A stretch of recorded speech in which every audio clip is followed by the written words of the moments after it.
kind of been crazy, like 60 years of KAIT. You've been a part of it.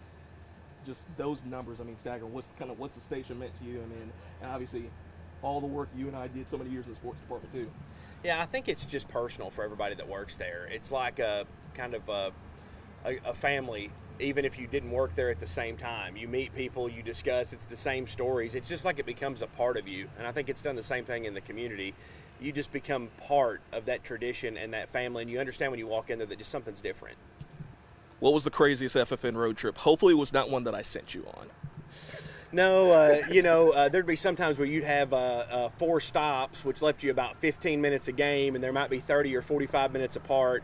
There was all kinds of stuff that happened, but really it was the sheer amount of time that you had to cover multiple games. And a lot of times those were miles and miles apart. You stayed for 5 or 10 minutes and head off somewhere else. Thank goodness everybody was kind to us on the roads and kind of let us by. But no, I mean it was from about 6:30 till about 10:45 the sprint was on. For FFN, when did you know, oh, this is a different show, oh, this means a lot to a lot of people in this community?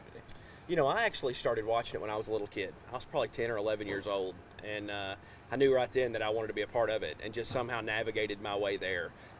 When I was a little kid, I wanted to be Dick Clay, and I later found out nobody could do that, but you did know that there was a part in a tradition, and every person that came through the sports office and even the newsroom knew that this ran in the blood of the TV station, and you were just leaving a legacy but also building upon one as well.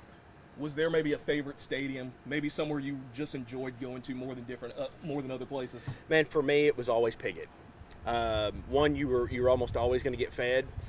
It was an extremely engaged fan base. They would love you like you were one of their own, and if you went on the wrong side of them, they were your worst enemy at the same time. But I always loved going over there. It was just like it ran in the blood of the town. But the small towns were always my favorite. It was their identity. It was family, friends. It was just the atmosphere of a college football game, but in a town of about 1,000 people.